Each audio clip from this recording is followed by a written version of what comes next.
Abramos nossa Bíblia agora em Deuteronômio, capítulo 6, versículos 4 a 9. Deuteronômio, capítulo 6.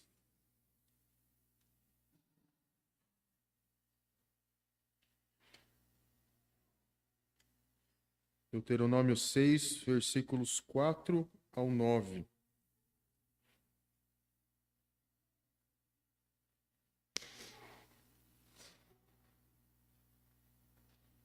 Esta manhã nós meditaremos a respeito do amor a Deus, esse chamado que Deus faz ao seu povo naquele momento e que Ele também faz a nós hoje, de amá-lo acima de todas as coisas e com todo o nosso ser. Então esse texto nos mostra e nos deixa claro como nós passamos do chamado de Deus à prática do amor a Deus. Como que nós fazemos isso? Então, observe a leitura do texto, Deuteronômio 6, versículos 4 a 9. Escute, Israel, o Senhor nosso Deus é o único Senhor. Portanto, ame o Senhor, seu Deus, de todo o seu coração, de toda a sua alma e com toda a sua força. Estas palavras que hoje lhe ordeno estarão no teu coração. Você as inculcará a seus filhos e delas falará quando estiver sentado em tua casa, andando pelo caminho, ao deitar-se e ao levantar-se. Também deve amarrá-las como sinal na sua mão, e elas lhe serão por frontal entre os olhos. E você as escreverá nos umbrais de sua casa e nas suas portas. Oremos, pedindo a direção de Deus. Senhor nosso Deus, pedimos a tua orientação para aprendermos aquilo que o Senhor nos ensina. Que a tua palavra penetre o nosso coração e a nossa mente e mude aquilo que precisa ser mudado. Este é o poder do Evangelho. Este é o poder da tua palavra, que transforma a nossa vida, que nos transforma para sermos aquilo que o Senhor requer de nós. Por isso, nos direciona, em nome de Jesus. Amém. Meus irmãos, em toda a revelação bíblica, nós vemos Deus chamando o homem a um relacionamento com ele. Primeiro, nós vemos Adão sendo criado, sendo colocado no jardim, com a primeira obrigação de relacionar-se com o seu Deus. E ele deveria fazer isso por meio da sua obediência. Depois Deus chama Abraão, Deus dá a ele uma família, e essa família se transforma num povo, e esse povo é libertado do Egito, e está agora às portas de receber a completude da promessa, de receber uma terra boa, que mana leite e mel, uma terra onde eles experimentariam da provisão de Deus. Mas para que isso acontecesse, Deus chamou esse povo, fez uma aliança com eles, e dentro dessa aliança eles deveriam viver para o Senhor. Eles não deveriam simplesmente associar-se a Deus por conveniência, ou porque isso daria a eles coisas boas, mas porque Deus, como o Deus do pacto, dava a eles a redenção prometida desde o início, Deus daria a eles a provisão, Deus daria a terra, e cuidaria deles enquanto eles obedecessem a sua voz. Tudo que nós temos aqui registrado no livro de Deuteronômio converge para isso. Após eles terem duvidado, quando os 12 espias são mandados, 10 deles duvidam e dizem, olha, a terra realmente é muito boa, mas tem gigantes lá, como que nós vamos tomar posse de tudo isso? Enquanto outros dois dizem, não, Deus prometeu e Ele vai nos dar. Então, por conta da incredulidade, o livro de Deuteronômio registra a peregrinação deles por 40 anos, até que aquela geração incrédula passasse, e Deus agora estava ali às portas da terra prometida para dar a eles a terra. E para isso ele lembra de tudo aquilo que havia dado no Sinai. Se os irmãos se lembrarem, o capítulo 20 de Êxodo, nós temos ali o registro dos 10 mandamentos, e logo depois dos 10 mandamentos, até o capítulo 24, Deus dá a eles várias leis. Deus dá a eles várias ordens de como relacionar-se com Ele, de como viver na terra, de como ser o povo do Senhor. E aqui, Moisés então relembra tudo isso. Para que nós vejamos aqui o contexto dessa passagem, volte um pouquinho a sua Bíblia no capítulo 5. E nesse capítulo nós vemos Deus relembrando a eles o que havia dado lá no Êxodo. A partir do versículo 6 do capítulo 5 até o versículo 14, nós temos a repetição dos 10 mandamentos. E logo após fazer isso, Deus lembra como eles temeram diante do Senhor. Se os irmãos se lembrarem do relato dos 10 mandamentos, Deus dá as 10 palavras e ao final eles dizem para Moisés, olha, não é bom que nós estejamos na presença de Deus, porque Deus pune o pecado e nós temos pecado. Vá você até lá, receba as palavras de Deus e depois transmita a nós. E você verá na sua Bíblia que ele relembra isso a partir do versículo 22, até o final do capítulo 5. Então Deus está lembrando a eles, os 10 mandamentos, Deus está lembrando a eles o mediador que foi dado a Moisés, que prefigurava Cristo como mediador perfeito, e por isso nós lemos o texto de Hebreus. E aqui então no capítulo 6, Deus então diz a eles no versículo 1, são estes os mandamentos e os estatutos e os juízos que o Senhor seu Deus ordenou que fossem ensinados a vocês, para que vocês os cumprissem na terra em que vão entrar e possuir, para que durante todos os dias da sua vida, vocês, os seus filhos e os filhos dos seus filhos temam o Senhor seu Deus e guardem todos os seus estatutos e mandamentos que eu lhes ordeno, e para que os seus dias sejam prolongados. Portanto, escute, Israel, e tenha cuidado de cumprir esses mandamentos, para que tudo lhes corra bem, e vocês muito se multipliquem na terra que mana leite e mel, como o Senhor, o Deus dos seus pais, lhes prometeu. Então, todos aqueles mandamentos que Deus havia dado serviriam como um guia para eles, para que eles recebessem a bênção de Deus. Se no início as bênçãos de Deus estavam condicionadas à obediência, aqui continua da mesma forma. Lembre-se que a aliança de Deus ela não é rompida, mas ele vai ampliando e incluindo mais elementos.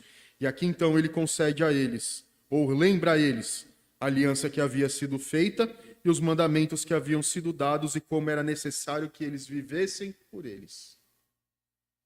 Como isso nos ensina então hoje? Isso nos ensina, como nós lemos já na liturgia, por meio de Cristo foi feita uma nova aliança. Uma aliança que revelou plenamente todas as coisas. O que antes havia sido prefigurado, havia sido mostrado ainda não de forma clara. Por meio de Cristo tudo é esclarecido. E por isso que ele é a revelação completa do ser de Deus. Então, na nova aliança, por meio do sangue de Cristo, esta mesma ordem do Senhor é destinada a nós. Lembre-se que um dia perguntaram a Jesus, qual é o resumo da lei? E ele disse, ame ao Senhor seu Deus e ame o próximo. Então, o que guia o povo de Deus e que condiciona todas as nossas formas de relacionamento, tanto com Deus quanto com o próximo, é como nós amamos a Deus. Então, esse texto nos ensina de forma clara como o povo de Deus é chamado para viver por meio do pacto em obediência ao Senhor. E a primeira coisa, então, que nós aprendemos nesse texto é que para amar a Deus sobre todas as coisas, ou amar a Deus, deve ser feito de forma exclusiva e integral. Veja na sua Bíblia o versículo 4, ele começa com um chamado a que eles prestem atenção. Escute, ouça, porque é necessário que nós não somente ouçamos isso. Já deve ter visto várias vezes que alguém disse alguma coisa para você, você ouviu e daqui a pouco se esqueceu. E aí pergunta, você não disse isso para você? Aí você diz, esqueci. Esta expressão nos mostra a importância disso. Ouça e não se esqueça. Guarde no seu coração, guarde na sua mente. Ouça, Israel, e aprenda. O Senhor nosso Deus é o único Senhor. Então aqui nós temos duas coisas que nos chamam a atenção. O que eles deveriam relembrar? A primeira coisa é que Deus era o Deus deles. Por isso ele diz, o Senhor, Yahvé, é nosso Deus. Por que ele era o Deus deles? E por que eles eram o povo dele? Por que Israel foi chamado para ser o povo do Senhor? O que havia de especial naquele povo? O texto bíblico nos mostra que não havia nada.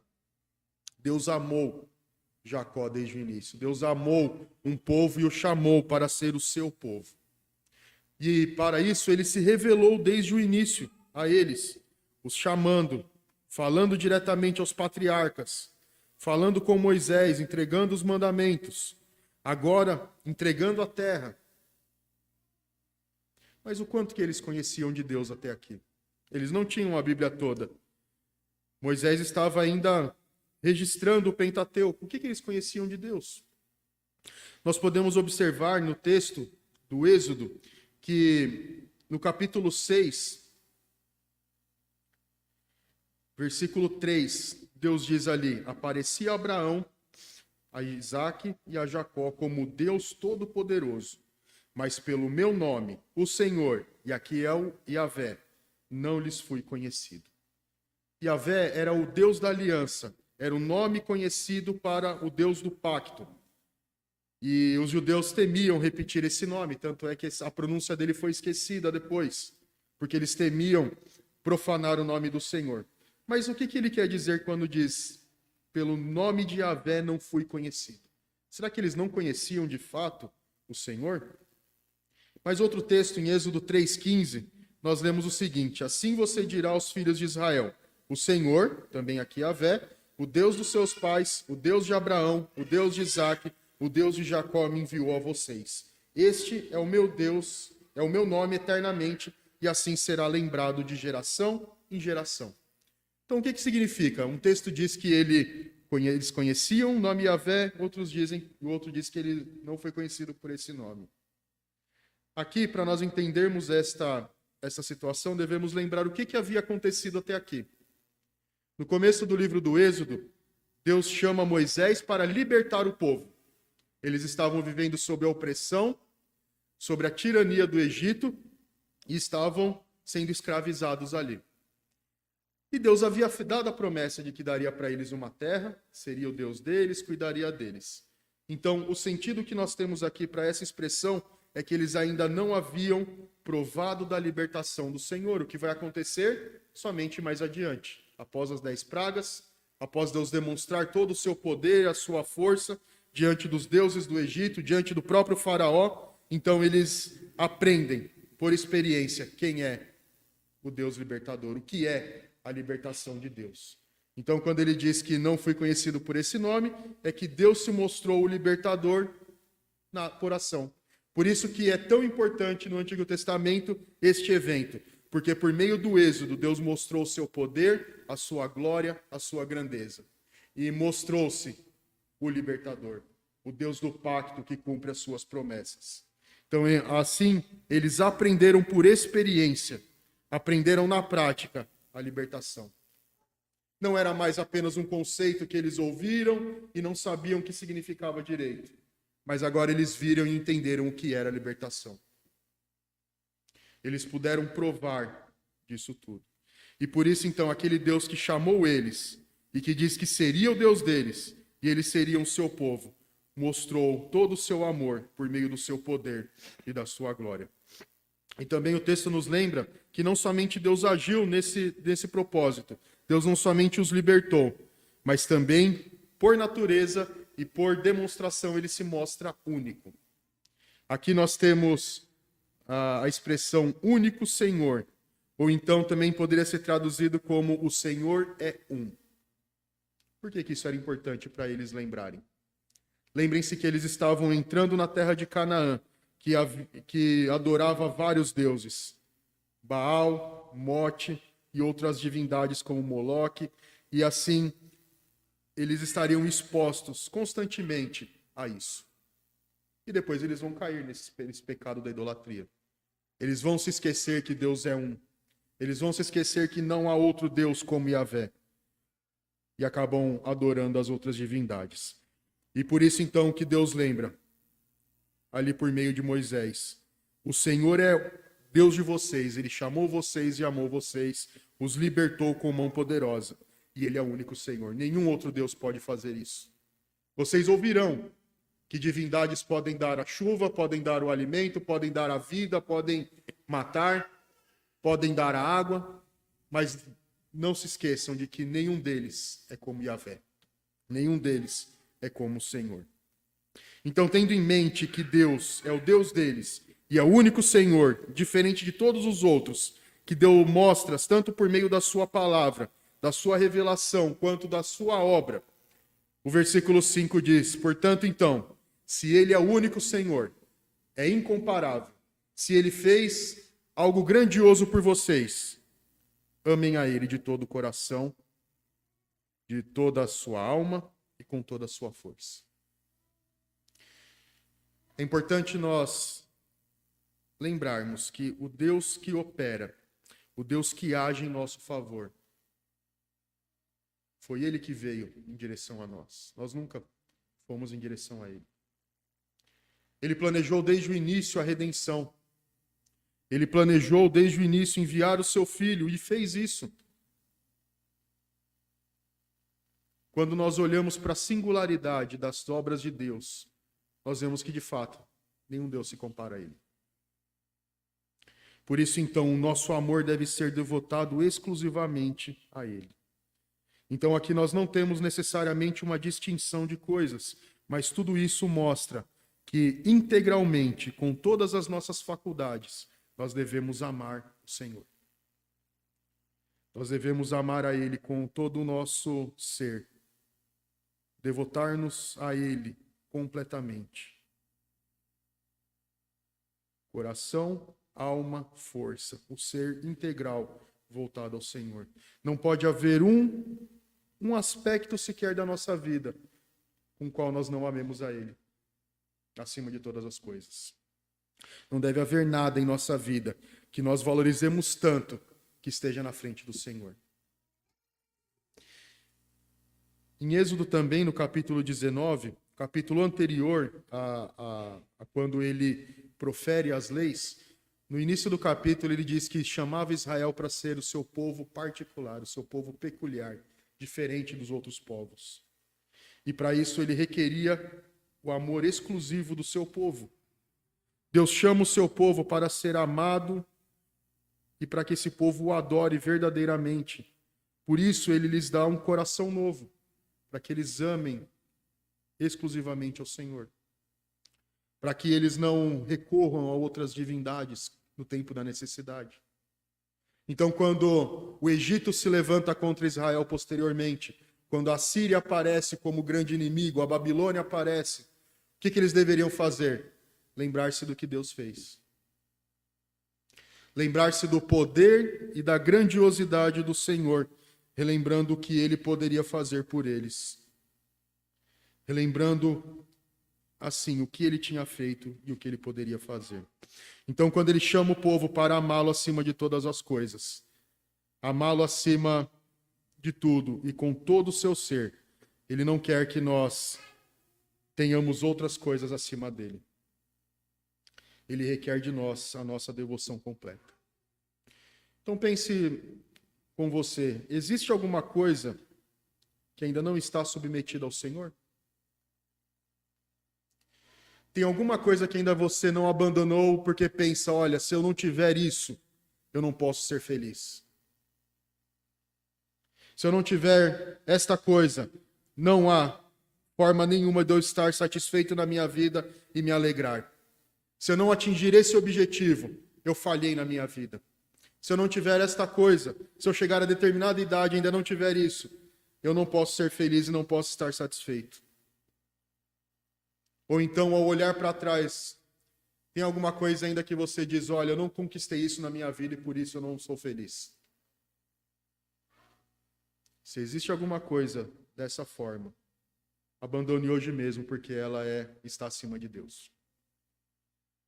Amar a Deus significa que nós estamos alegres e satisfeitos com tudo que Ele nos concede, entendendo que todas as coisas nos são dadas de acordo com a sua mão.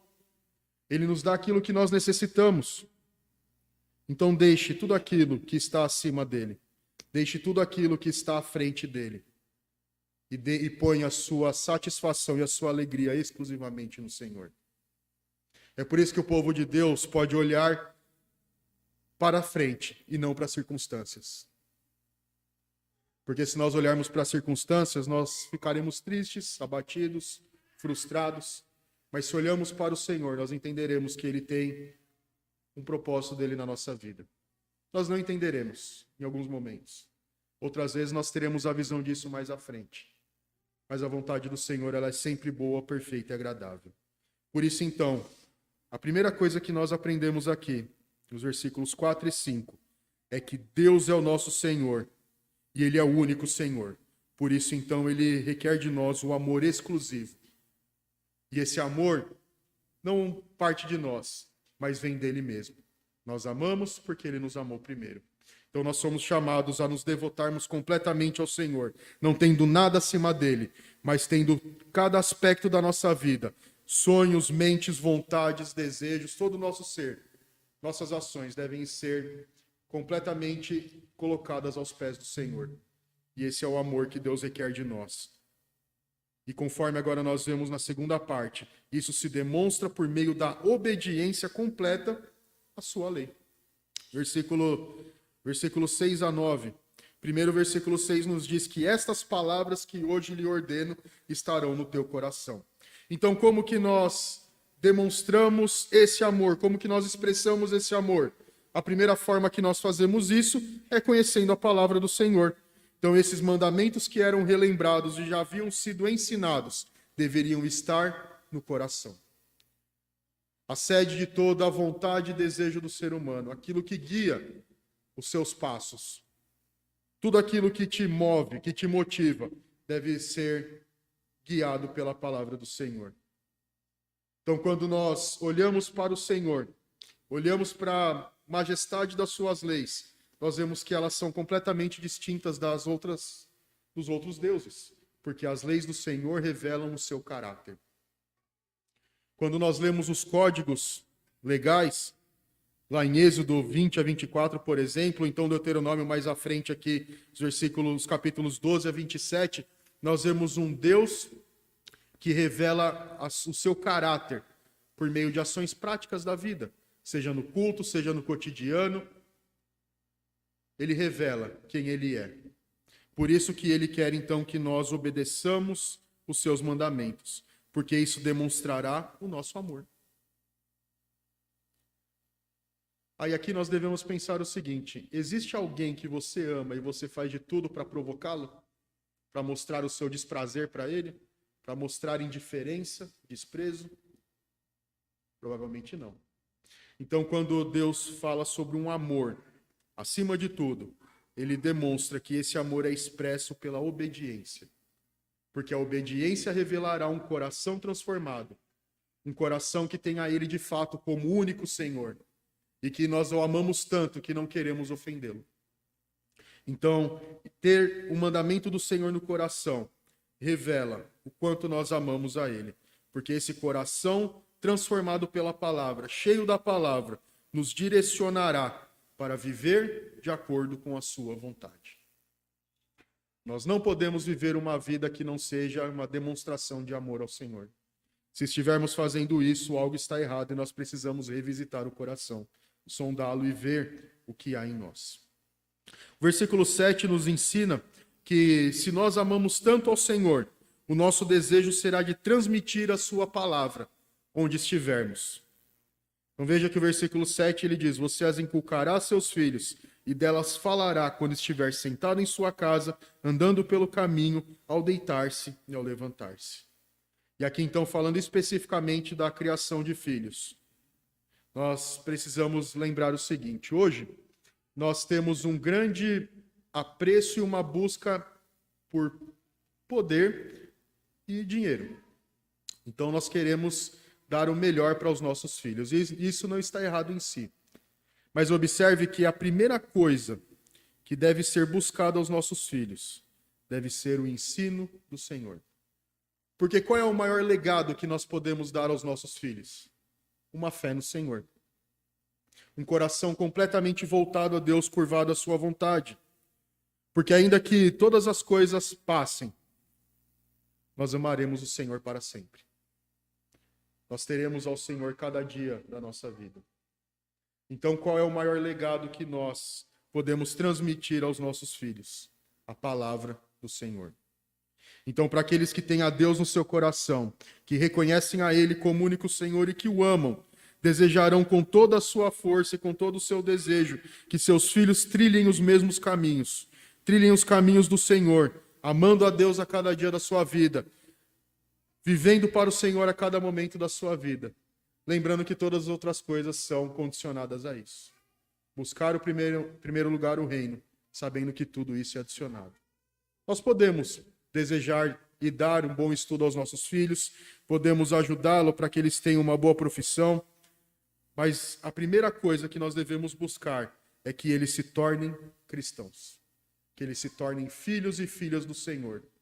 Que eles amem a Deus. Que eles vivam pelo Senhor. E assim também sejam porta-vozes da palavra do Senhor. Então, o versículo 7 nos ensina claramente a necessidade disso. E como nós fazemos isso? O verbo aqui traduzido como inculcará, ele também pode ser traduzido como repetir. E a própria forma da construção do verbo mostra que isso é uma ação contínua. Então, quando que nós ensinamos a palavra do Senhor? A todo momento. E veja que Deus nos dá muitas coisas para que nós façamos isso.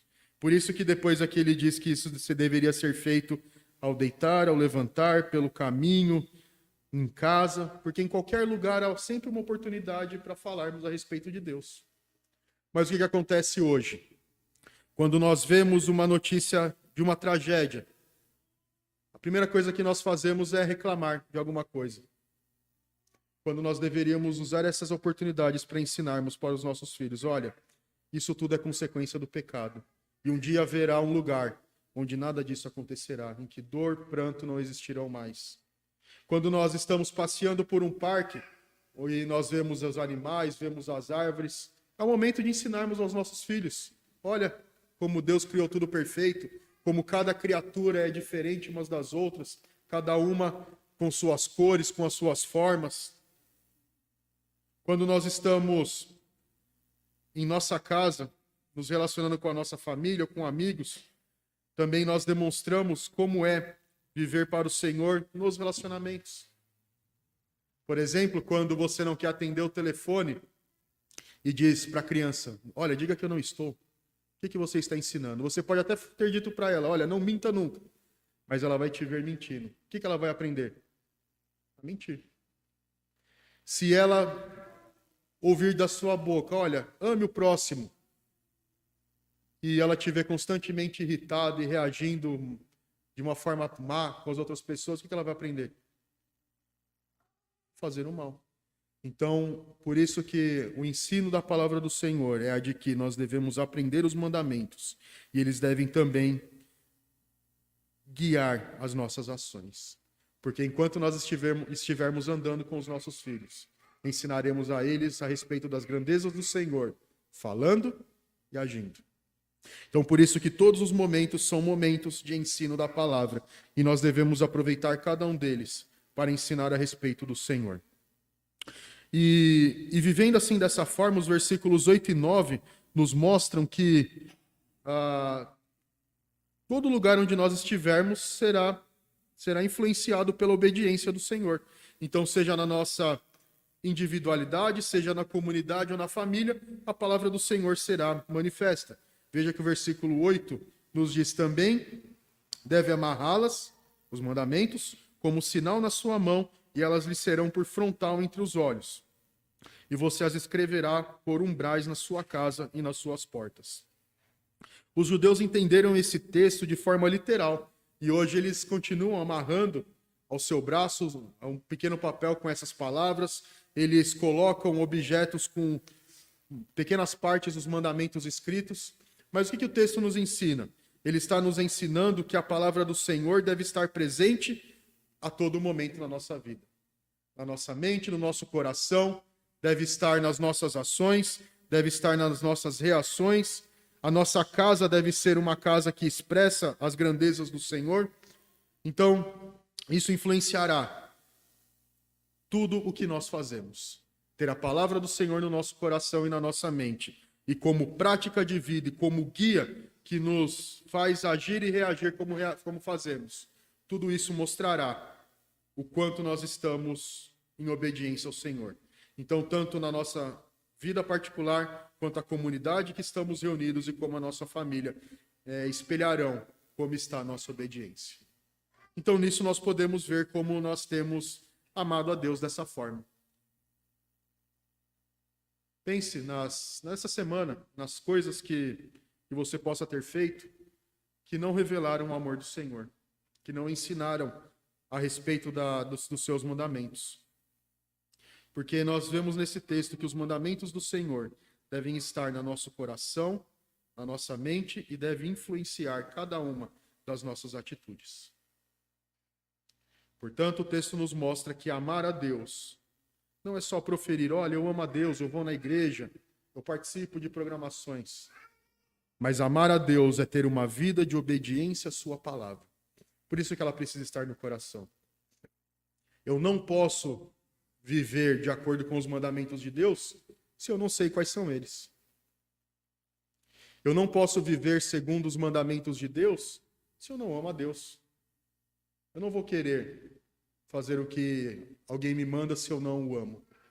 Eu viverei a minha vida, buscarei fazer o que me agrada, buscarei satisfazer a mim mesmo, mas o amor do Senhor revela que nós buscamos obedecer a Ele, conhecendo a sua palavra, aprendendo os seus mandamentos e aplicando Ele à nossa vida.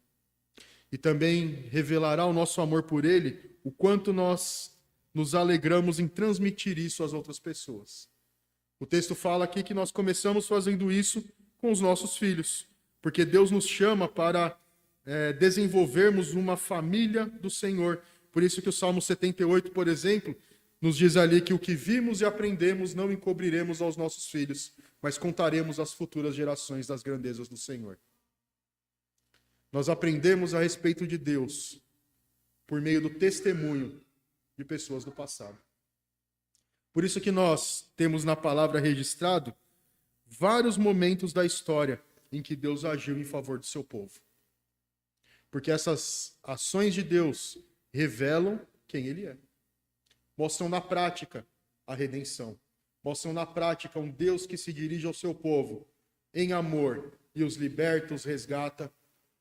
Mostra a sua justiça, mostra a sua misericórdia, mostra o seu poder, mostram a sua glória. E relembrar o passado, as histórias do passado também nos lembram o quanto Deus continua fazendo pelo seu povo. Por isso a importância de nós estudarmos o que Deus fez também pelos irmãos do passado. E a história da igreja é rica em demonstrar o que Deus faz. Porque isso nos ensina o que Ele pode fazer ainda. Nos ensina que o que Ele operou no passado, Ele ainda pode operar no presente. E operará também no futuro. O Deus Todo-Poderoso revelado na palavra é o mesmo Deus hoje. Portanto, amar ao Deus deve ser algo integral na nossa vida. Entendendo que Ele é o nosso Deus, que Ele nos resgatou. E, portanto, nós pertencemos a Ele. Ele é o único Deus e não há outro. Nós podemos procurar, mas não encontraremos outro. Por isso nós devemos amá-lo com todo o nosso ser, abrindo mão do que nos afasta dele. Então, como eu disse, se tem alguma coisa que ainda nos afasta dele, entregue aos pés dele, submeta a ele. Reconheça o poder dele sobre estas coisas também. Reconheça que nada mais pode satisfazer o teu coração a não ser ele. E tendo isso no coração e na mente, e sendo guiados por isso, nossas ações devem refletir a sua palavra. Devemos tê-la no nosso coração. Devemos usá-la nas nossas ações. Essas palavras no coração devem ser ensinadas. E tudo o que nós fazemos demonstram isso. Então, a palavra do Senhor é muito clara em nos chamar a esse amor. O pacto que foi feito com o seu povo, a aliança que foi feita, prevê as bênçãos do Senhor. E Deus quer que nós participemos desta aliança em obediência à sua palavra. Deus quer que nós o obedeçamos, não por obrigação, pensando, olha, eu tenho que obedecer, eu preciso fazer isso. Não, a obediência do Senhor deve fluir de um coração que ama o Senhor, reconhecendo que Ele é o nosso Deus, que Ele nos comprou com o seu sangue. Deve fluir do nosso coração, para que assim nós encontremos toda a satisfação e alegria em seguir a vontade do Senhor. E quando nós pecarmos, reconhecendo diante dele esses pecados, nós devemos clamar a ele, sabendo que ele nos resgata. Que como pai disciplina os seus filhos, ele nos disciplinará para que nós retornemos ao caminho. Então, Deus que chamou um povo para si, é o Deus que cuida desse povo. E ele quer exclusividade na adoração. Ele não quer um coração dividido. Como Jesus depois no Sermão do Monte fala, ele não quer que nós vivemos entre dois senhores. Porque não é possível amar os dois. Não é possível servir aos dois da mesma forma.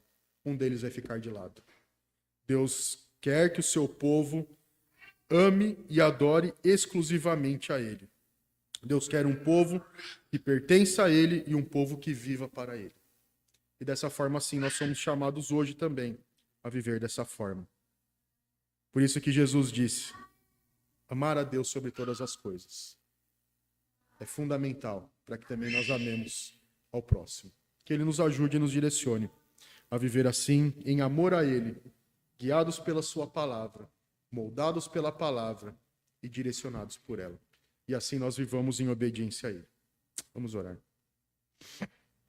Senhor nosso Deus, damos graças a Ti pela Tua palavra que revela a majestade e a glória do Senhor.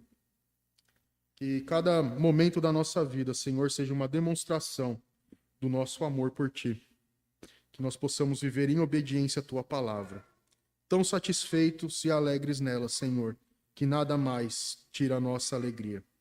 E da mesma forma que nós possamos transmitir às futuras gerações as grandezas do Senhor, o poder e a glória do Senhor, para que o Senhor seja glorificado, Senhor, e cada vez mais pessoas se curvem aos Teus pés. Nos ajude assim, Senhor, a viver dessa forma. E quando tropeçarmos, traga-nos de volta, Senhor. Não nos deixe viver longe do Senhor. Nos ajude a viver sempre perto de Ti, amando a Ti, buscando o Senhor a todo momento. Oramos em nome de Jesus. Amém.